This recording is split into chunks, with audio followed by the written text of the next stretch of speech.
নমস্কার সবাইকে। কয়েকদিন পেরোলেই মার্চ মাস শেষ হবে এবং তারপরেই আমাদের ইনকাম ট্যাক্স রিটার্ন জমা করতে হবে। এবং এই ইনকাম ট্যাক্স রিটার্ন জমা দেওয়ার আগে আমাদের বেশ কিছু কাজ আছে যেটা কিনা আমাদের এই মার্চ মাসের মধ্যে শেষ করে নিতে হবে। তার মধ্যেই বেশ কিছু পয়েন্ট নিয়ে আমরা আলোচনা করব, যেগুলো স্যালারিড পার্সন এবং যারা পেনশনার রয়েছে তাদের জন্য বিশেষ করে কার্যকরী হবে। তাহলে বন্ধুরা, শুরু করা যাক আজকের ভিডিও।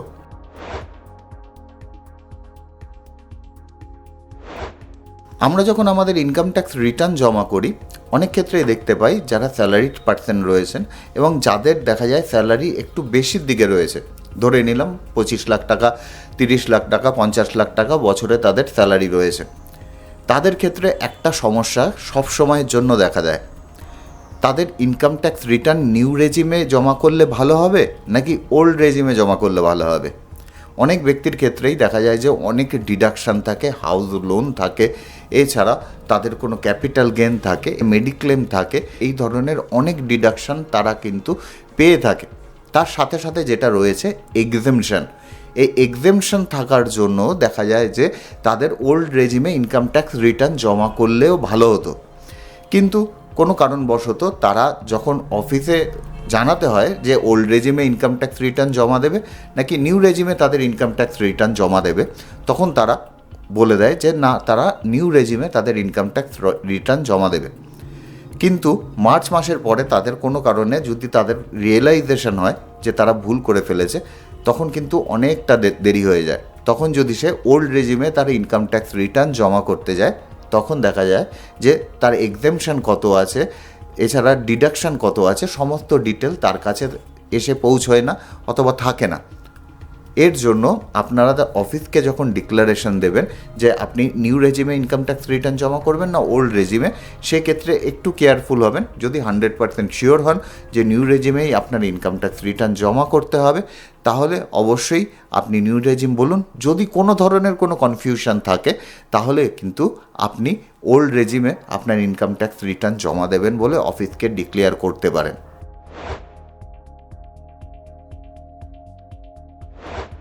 স্বাভাবিকভাবে অনেক মানুষের মনে প্রশ্ন আসছে যে আমি যদি অফিসকে ওল্ড রেজিম বলে দিই, কিন্তু ঘটনাচক্রে আমরা যদি দেখি যে আমাদের নিউ রেজিমে ইনকাম ট্যাক্স রিটার্ন জমা করলে সুবিধা হতো, সেক্ষেত্রে কি আমাদের কোনো ধরনের কোনো লোকসান হয়ে যাওয়ার সম্ভাবনা আছে? এক্ষেত্রে কিন্তু কোনো ধরনের কোনো লোকসান হওয়ার সম্ভাবনা নেই। আপনি যখন চাইবেন আপনার ইনকাম ট্যাক্স রিটার্ন জমা করার সময় আপনি আপনার রেজিম চেঞ্জ করতে পারবেন, অর্থাৎ ওল্ড রেজিম থেকে আপনি নিউ রেজিমে চলে আসতে পারবেন। এক্ষেত্রে সুবিধা হলো যে ওল্ড রেজিমের থেকে নিউ রেজিমে ইনকাম ট্যাক্স রিটার্ন জমা করা অনেকটাই সহজ।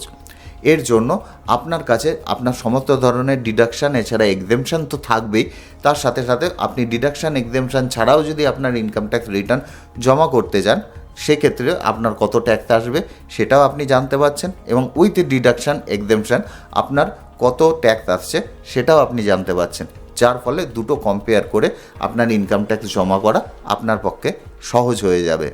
এরপরেই হয়তো কমেন্ট সেকশনে অনেক ব্যক্তি প্রশ্ন করবেন যে আমরা স্যালারিড পার্সন, তাহলে কি আমরা অফিসকে সবসময়ের জন্য বলে দেবো যে ওল্ড রেজিমে আমাদের ইনকাম ট্যাক্স রিটার্ন জমা করতে? কেউই কি তার অফিসকে বলবে না যে নিউ রেজিমে ইনকাম ট্যাক্স রিটার্ন জমা করার জন্য? এটা কিন্তু একেবারেই নয়।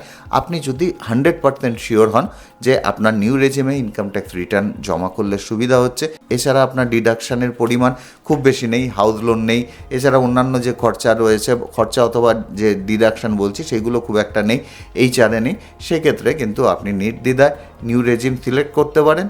সেক্ষেত্রে আপনি আপনার ইনকাম ট্যাক্স রিটার্নও নিউ রেজিমে করলেন, এছাড়া অফিসকে ডিক্লারেশনও নিউ রেজিমে দিলেন।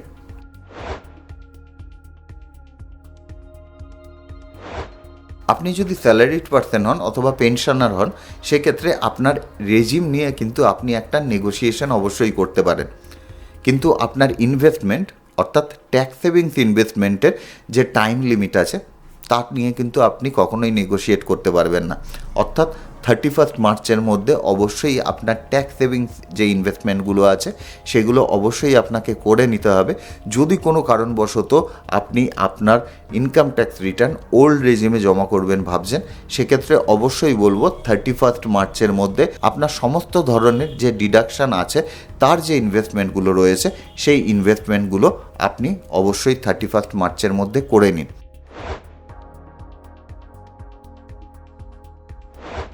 এবার আপনি যদি কোনো কারণবশত ওল্ড রেজিমে আপনার ইনকাম ট্যাক্স রিটার্ন জমা করে থাকেন বা জমা করবেন ভাবছেন, সেক্ষেত্রে অবশ্যই আপনি এই বছরও কিছুটা অবশ্যই রিয়েলাইজ করেছেন যে কত ধরনের আমাদের ডকুমেন্ট সাবমিট করতে হয়। তারপরেও অবশ্যই বেশ কিছু জিনিস আমি আপনাকে বলে রাখবো, যে ডকুমেন্টসগুলো আপনি হাতের কাছে অবশ্যই রেখে দিন। 1 নম্বর হলো আপনার প্রভিডেন্ট ফান্ড স্টেটমেন্ট, যদি আপনি প্রভিডেন্ট ফান্ড জমা করে থাকেন। 2 নম্বর পিপিএফ ডিপোজিট রিসিপ্ট। 3 নম্বর লাইফ ইন্স্যুরেন্সের প্রিমিয়াম যে আপনি জমা করেছেন তার রিসিপ্ট। ইএলএসএস অথবা মিউচুয়াল ফান্ড যদি আপনার থাকে তাহলে তার রিসিপ্টও অথবা স্টেটমেন্টও আপনার কাছে রেখে দেবেন। সুকন্যা সমৃদ্ধি যোজনা যদি আপনার কোনো অ্যাকাউন্ট থাকে তারও স্টেটমেন্ট আপনি আপনার হাতের কাছে রাখবেন। টিউশন ফিজ রিসিপ্ট রাখবেন। ট্যাক্স সেভিং ফিক্সড ডিপোজিটের যে রিসিপ্ট আছে সেটাও রাখবেন। ইউলিপ প্রিমিয়াম রিসিপ্ট যদি আপনার কাছে কিছু থাকে। এনপিএস কন্ট্রিবিউশন স্টেটমেন্ট আপনার কাছে রেখে দেবেন। এছাড়া হেলথ ইন্স্যুরেন্স আপনার যদি করা হয়ে গিয়ে থাকে সেক্ষেত্রে হেলথ ইন্স্যুরেন্সের প্রিমিয়াম রিসিপ্ট, পলিসি ডকুমেন্টস আপনার কাছে লাগবে। এছাড়া প্রিভেন্টিভ হেলথ চেক আপ যদি আপনি করে থাকেন তার রিসিপ্ট আপনি রাখবেন। মেডিকেল এক্সপেন্সেস যদি আপনার কোনো কিছু হয়ে থাকে, যদি আপনি সিনিয়র সিটিজেন হন এবং তার এগেনস্টে যদি আপনি কোনো ধরনের কোনো ডিডাকশন নিতে চান, সেক্ষেত্রে মেডিকেল এক্সপেন্সেস রিসিপ্ট অবশ্যই রেখে দেবেন। ডিসেবিলিটি সার্টিফিকেট আপনার কাছে রাখবেন।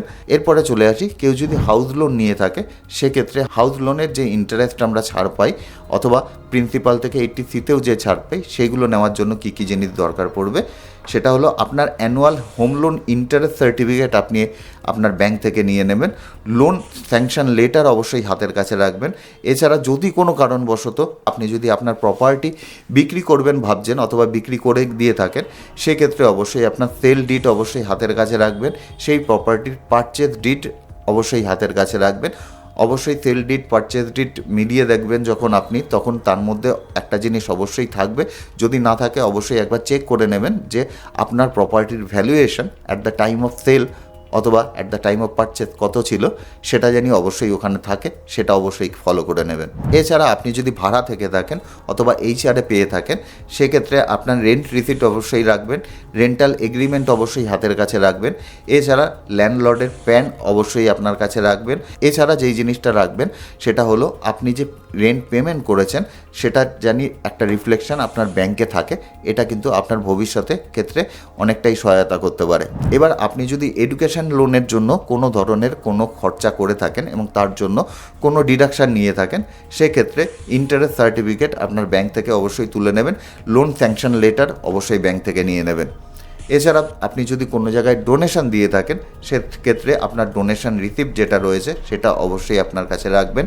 রেজিস্ট্রেশন ডিটেল অফ ডোনি, অর্থাৎ যাকে আপনি এই পেমেন্টটা করছেন তার রেজিস্ট্রেশন সার্টিফিকেট অবশ্যই আপনার কাছে জানি 1 কপি থাকে, জেরক্স থাকলেই হবে অবশ্যই। 80G অ্যাপ্রুভাল রেফারেন্স, এটা আপনি চাইলে রাখতে পারেন, যে সংস্থায় আপনি ডোনেট করছেন সেখানে দেখে নেবেন 80G অ্যাপ্রুভাল কোনো রেফারেন্স আছে নাকি। এছাড়া ফর্ম 10BE অবশ্যই আপনার কাছে রাখবেন। এই ছিল কয়েকটি ডকুমেন্টস যেগুলো আপনার কাছে রেখে দেওয়া একান্ত প্রয়োজন আপনি যদি ওল্ড রেজিমে আপনার ইনকাম ট্যাক্স রিটার্ন জমা করে থাকেন। আশা করি ভিডিওটি থেকে আপনাদের অল্প কিছু হলেও ভ্যালু প্রোভাইড করতে পারলাম। সুজয় বৈদ্য, সাইনিং অফ।